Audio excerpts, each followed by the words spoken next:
Hey YouTube, this is Nas here for Duelist Almanac, Episode 2, Tools of the Trade. Let's get right to it. So, most important thing you're going to have when you're playing Yu-Gi-Oh! A deck box. Now these deck boxes, they come in many shapes, many sizes, many types, many colors, and many attitudes, I guess. But the idea is you want to get something unique, something that people can immediately identify if there's a dispute or things of that nature. Obviously, have your names on everything. These Ultra Pro boxes don't have them on the top, but they have them on the bottom. This is an old style Ultra Pro deck box. This is a new style one. I kind of like the new style one. It doesn't have a Velcro clasp unlike the old style one, and the problem with the Velcro clasp is it's secured with just a tiny amount of glue so it can pop off from time to time. Yeah, and it takes a little bit of muscle to put that back in. Or a little bit of technique, as it may be. This is another Ultra Pro box. This is a deck vault, stainless steel tin. I got this off of eBay for $7 from, was it Arcane Tin? No, it was Troll and Toad, who, by the way, are having a sale right now. I think it's free shipping on everything. Much more roomy than your normal Ultra Pro box. I don't know how well you could see that.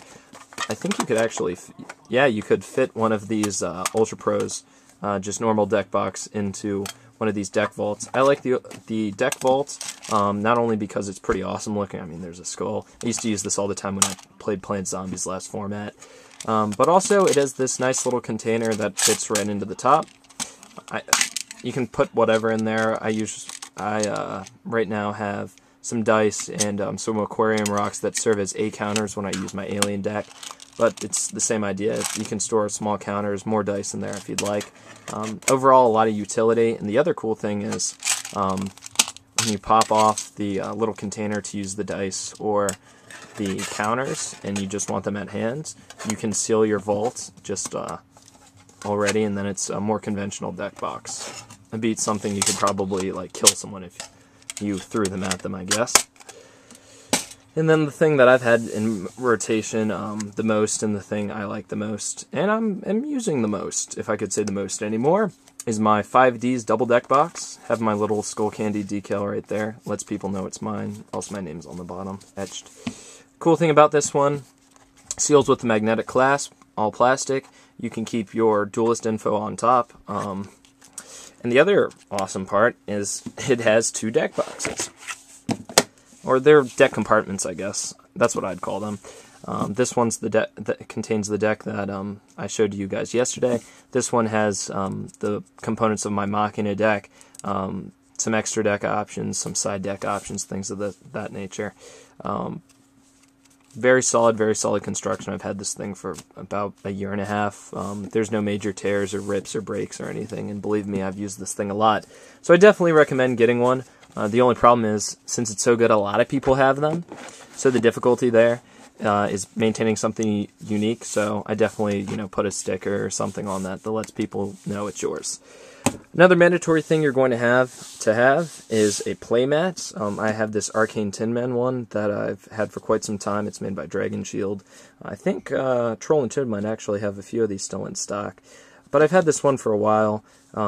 Very different, doesn't have a lot of Yu-Gi-Oh! Stickers or Magic stickers or decals or design, as it may be, on here. Now, I've played card games for, I don't know, 10, 11, 12 years, I think. I've played trading card games for 12 years now, and I've never seen anyone with anything like this. And this is the first playmat I've ever owned. Now, I have a few others that I've gotten from winning tournaments, Magic ones, a few other ones from attending sneak peeks for Yu-Gi-Oh!, and a few other ones that just come in boxes, like the Gold Series 4. I think you could get like a Kaiba mat, a Yugi mat, and a Kaiba and Yugi mat. The only problem with those stock mats is I see a lot of people who have them. So if there's a dispute about whose mat is whom's, or whose mat is whose, sorry, didn't want to get all formal there with the whom, it's always better to have something unique. So when looking at these tools of the trade, the key thing you want to keep in your mind is you want it unique. And this is pretty nice also. A trade binder. I don't like the 3-ring binders that you put the individual pages in once you open the 3 rings, because those individual pages, they can slip out, they can be ripped out. Also, they don't secure your card, so if they put the binder upside down, they'll fall out. a monster binder. It's a small one. Solves all those problems. Fits 64 cards. The sleeves, they're connected right into the binding, so they're very difficult to rip out. Also, the way that everything is secured, these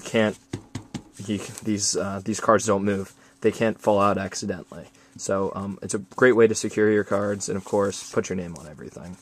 I like this because it's yellow. It's unique. The other cool thing is it's kind of small.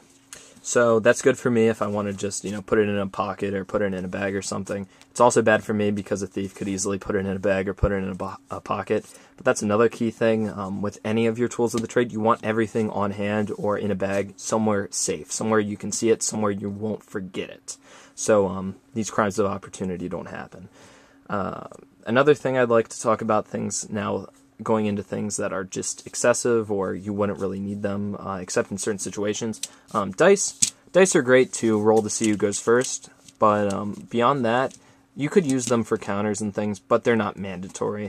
This is a Warhammer 40k styled dice cube, a lot of dice in here. Not only can you use them to roll, but like I said just a moment ago, you can use them for counters for your spellcaster, alien deck, something of that nature. Now this is a tin dice vault, also from Warhammer 40,000.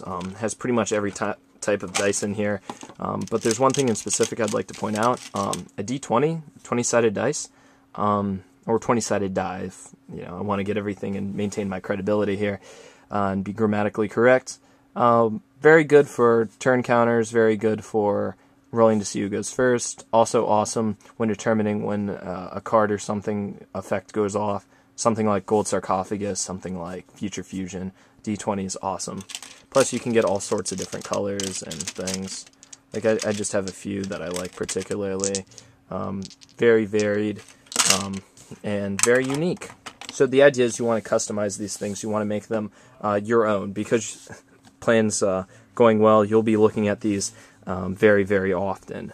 I can't tell you how many times I've love to get this mat out, love to use my deck box and things. They're just an extension of me.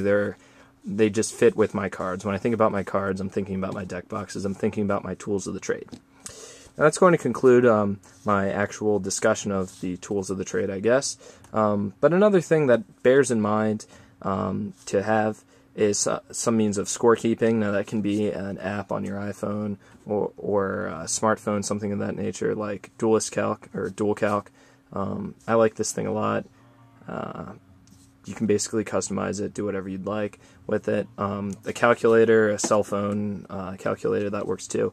Pen and paper work, obviously, might be a little clunky though.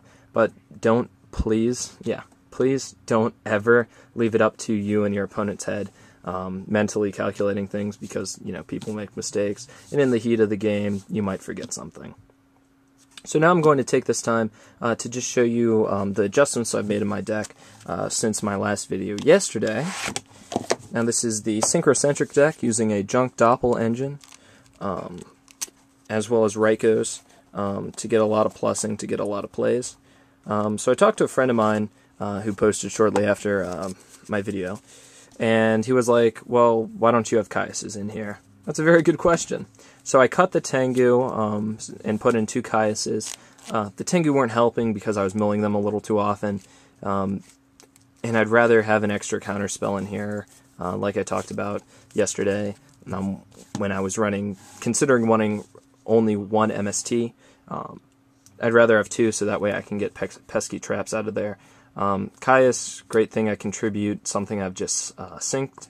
I contribute something I've grabbed with enemy controller. I contribute something that I've, like a token or something. Just a lot of utility. The other cool thing is they're all level 6, or, well, they're identical. Of course, they'd all be level 6. They're level 6. I can sync off of that into 8s, into 7s. 24 attack, 1000 defense. They're dark, so if I mill them, they can help fuel a Chaos Sorcerer or Dark Arm Dragon play. The other cool thing is its effect, obviously. When this card is tribute summoned, remove from play 1 card on the field. If it was a Dark Monster card, remove or inflict 1000 damage to your opponent. So I call the Haunted, like a Sangan, for example. Then I tribute it for Caius, remove my opponent's Grapha or Big Monster. He just solves problems, so I'm glad I have the Dark Emperor on my team. So that's it for this episode of Duelist Almanac. I hope to see everybody tomorrow. In my 3rd episode, we're producing one every single day until the series is over. My 3rd episode tomorrow will be deck theory. So I'm going to break down the deck I have and justify some of the choices I've made, explain some of the big plays, and talk to you, the viewer, how to create a great deck and things of that nature. So thanks for tuning in, and I'll see you tomorrow. This is Nazi taking his leave. And just everyone, good luck and good duel.